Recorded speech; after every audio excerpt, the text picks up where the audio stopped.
Assalamualaikum dan salam sejahtera. Kami dari Kumpulan 5 akan menyampaikan ulasan buku Kanon Melayu nukilan Dr. Norazima Zakaria.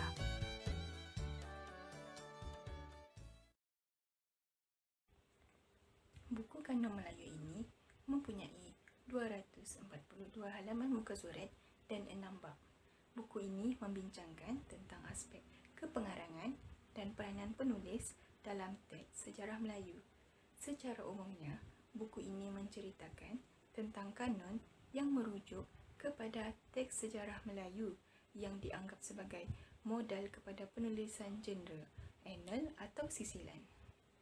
Sejarah Melayu dilihat sebagai teks yang memberi jaminan kepada kesahihan dan kebenaran. Sejarah sastra dianggap sebagai satu genre baharu dalam warisan sastra tradisional. Sejarah sastra hanya muncul selepas kedatangan Islam, iaitu kurun ke-14 hingga ke-15. Pengarang tradisi adalah seorang penyalin penterjemah kerana dia boleh menyandur, merombak dan menyesuaikan sesebuah karya yang asli supaya menjadi karya yang lebih menarik berdasarkan cita rasanya dan mengikut kepada budaya yang melahirkannya. Peranan pengarang sebagai dagang yang mengulang kembali teks kanon iaitu sejarah Melayu bagi menghasilkan hikayat Melayu dilihat mempunyai fungsi yang tertentu. Norazima Zakaria dilahirkan pada 8 Ogos 1979 di Felda Jengkal 4, Maran Pahang. Beliau berkelulusan ijazah sarjana muda dan sarjana sastra di Universiti Sains Malaysia, Pulau Pinang dan mendapat ijazah Doktor Falsafah di Universiti Malaya. Selain itu, beliau bertugas sebagai pensyarah kanan di Jabatan Bahasa dan Kesusasteraan Melayu, Fakulti Bahasa dan Komunikasi, Universiti Pendidikan Sultan Idris. Antara bidang kepakaran beliau adalah penulisan manuskrip kajian Melayu, karya agung dan juga penulisan kreatif. Antara contoh karya beliau adalah buku Kanon Melayu terbitan Universiti Kebangsaan Malaysia, cerpen kurung, cerpen Begini Jadinya dan beberapa buah sajak seperti Tun Fatimah di Usung Rindu dan Pelabuhan Merdeka. Beliau juga minat yang sangat mendalam dalam menghasilkan bidang penulisan akademik dan penulisan kreatif seperti sajak dan cerpen. Antara contoh karya yang biasa diangkat temanya adalah dunia Melayu tradisi, kekeluargaan, kewanitaan, dan gejala sosial masyarakat. Kini, beliau menjawat jawatan sebagai penyelaras program kesusasteraan Melayu di Fakulti Bahasa dan Komunikasi, Universiti Pendidikan Sultan Idris.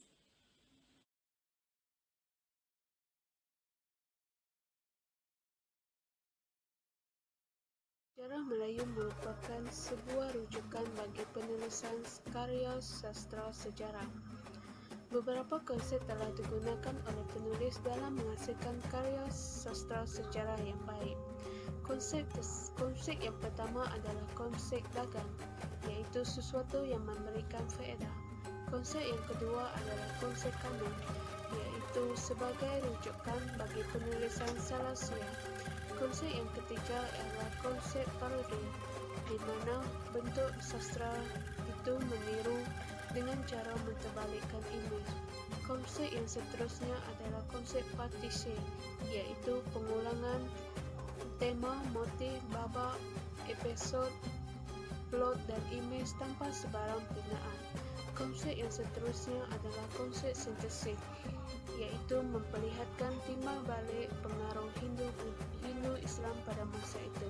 Dan konsep yang terakhir adalah konsep kepengarangan tradisional, di mana semua karya yang dihasilkan adalah milik bersama. Penghasilan karya dikategorikan kepada 3 sfera, iaitu sfera rohani, faedah dan juga keindahan.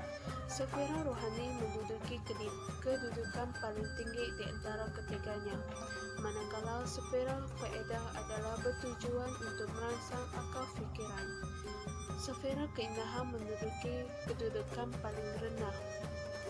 Kesusastraan Melayu merupakan sebuah sistem yang utuh dan teratur kerana dipengaruhi oleh kedatangan Islam pada masa itu.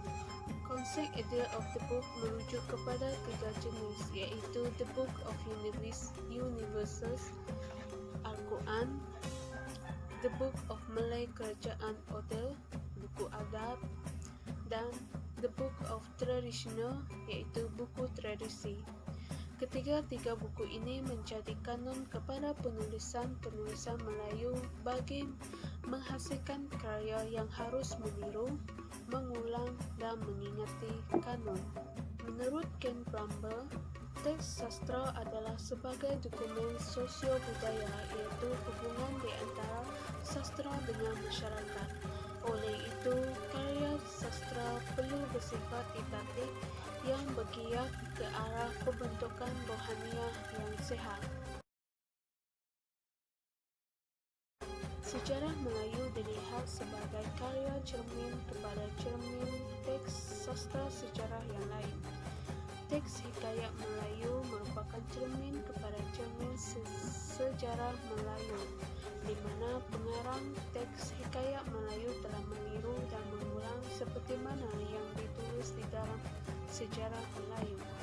Hikayat Melayu berada dalam ruang lingkup safera faedah yang merangsang akal fikiran. Terdapat beberapa bahagian aspek dalam sejarah Melayu yang dirujuk oleh pengarang hikayat Melayu melalui peranan pengarang sebagai dagang. Aspek yang pertama adalah legitimasi keturunan dan mitos keturunan yang mengumpulkan timunan khazanah nenek moyang orang-orang Melayu pada masa itu. Aspek yang kedua adalah perjanjian rakyat dan raja yang disebut juga sebagai wa'adat yang telah berlaku di antara Demang Lebar Daun mewakili golongan raja dengan Sri Tribuana iaitu mewakili golongan rakyat. Aspek yang ketiga adalah aspek taat setia dan unsur supernatural. Konsep taat setia ini dikaitkan dengan sifat supernatural yang wujud dalam diri pemerintah boleh menarik rakyat untuk taat dan setia kepada pemerintah. Aspek yang keempat adalah ketepatan dalam pemilihan tema sebagai teks, cermin dan wancana dagang. Pengarang telah memilih tema politik dengan menyusul galungan keturunan Raja Kecil Siam. Aspek yang kelima adalah persoalan percintaan yang tidak berlebih-lebihan. Teks hikayat Melayu adalah sebuah dokumen politik yang memeliharkan sosiopolitik budaya siak dan mobiliti masyarakat. Jadi, persoalan percintaan yang dipaparkan adalah tidak secara berlebih-lebihan. Aspek yang keenam adalah watak-watak pilihan yang bersesuaian. Pengarang hikayat Melayu memilih watak anak-anak raja yang diuji dari berbagai aspek. Hikayat Melayu memperlihatkan tentang keagungan dan kebesaran kerajaan Melaka sebagai kuasa terbesar pada masa itu. Seterusnya, dalam bab ketiga, penulis menghuraikan tentang gaya penulisan hikayat Melayu.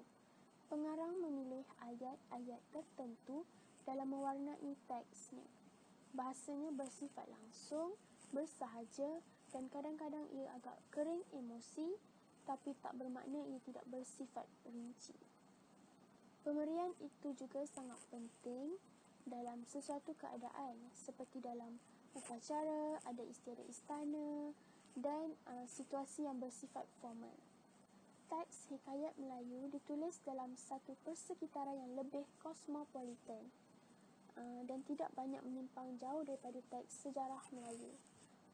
Pengarang masih lagi mengekalkan formula kata sahibul hikayat, syahdan, sebermula, hatta dan al-kisah dalam penulisannya. Formula ini menyebabkan teks dapat meneruskan penceritaannya dengan begitu lancar tanpa ada apa-apa gangguan kepada pengarang. Konvensi bermaksud aturan, tema, gaya ataupun bentuk sastra yang sudah diterima umum. Mekanisme konvensi dapat dipecahkan kepada 3 bahagian, iaitu yang pertama ialah pengulangan episod, pengulangan tema dan pengulangan motif. Motif merupakan unsur penting dalam mempengaruhi perkembangan cerita dan menentukan arah perkembangan cerita itu daripada satu episod kepada satu episod yang lain.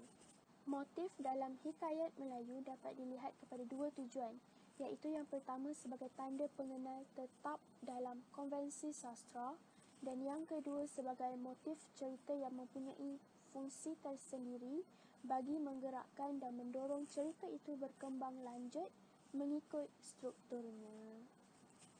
Ruang lingkup penulisan dibincangkan dalam bab keempat. Di awal perbicaraannya, pengarang menegaskan tentang kepentingan penulisan. Bagi penulisan sastra sejarah ataupun karya-karya historiografi, karya-karya ini dirakam tulis bagi meriwayatkan susur galur keturunan raja. Karya-karya ini ditulis semula kerana permintaan penjajah. Faktor hubungan baik antara pengarang dan penjajah juga menggalakkan lagi bidang penulisan. Plot sastra sejarah bersifat kronologi, iaitu ada permulaan, pertengahan, puncak atau klimaks dan pengakhiran cerita. Plot ini mengikut urutan waktu. Hikayat Melayu ditulis oleh Tengku Said. Tengku Said merupakan anak Raja Akil dan masih kuat memegang kepercayaan mitos bahawa beliau adalah pancaran Sultan Iskandar Zulkarnain. Hikayat Melayu ini dikarang pada tahun 1855, kira-kira 6 tahun setelah Raja Akil mangkat, iaitu pada abad ke-19. Pendahuluan teks ini diwarnai dengan perihal Kesultanan Melayu Melaka. Teks yang lahir pada masa ini masih lagi terikat dengan konvensi, di mana teks-teks yang lahir perlu merujuk teks induk sebagai pengabsahan teks yang baru. Seterusnya, tema hikayat Melayu dan hubungannya dengan teks kanon dibahaskan. Kepopuleran tema politik pada abad ke-19 dilihat secara menyeluruh terhadap teks hikayat. Tema hikayat Melayu ini mengisahkan hubungan politik raja kecil dan keluarganya. Pergelutan dan perebutan kuasa antara anak-anak raja kecil sendiri juga turut dikisahkan. Beberapa faktor kewajaran tema itu dipilih dan mengapa tema itu sesuai dengan zaman penceritaannya adalah kerana pengarang merasakan wujudnya kepentingan pemerintah iaitu Raja Buang atau dikenali dengan Sultan Mahmud berbanding Raja Alam. Yang kedua, kepentingan Belanda menaikkan nama Belanda dan kewajaran unsur legenda dan mitos yang tidak boleh dipersoalkan lagi. Bab 5 iaitu bertajuk Kepengarangan Hikayat Melayu. Bab ini mengisahkan atau menhuraikan aspek kepengarangan hikayat Melayu yang melihat dari segi kewajaran pengarang yang menulis kembali cerita-cerita tradisi.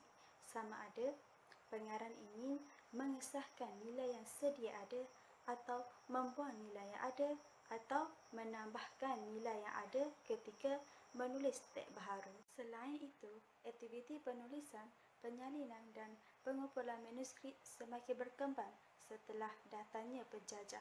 Aktiviti penulisan dan kepengarangan dilakukan bukan lagi atas perintah raja atau pemerintah, tetapi lebih kepada memenuhi hasrat penjajah yang minat dalam mengumpul manuskrip Melayu.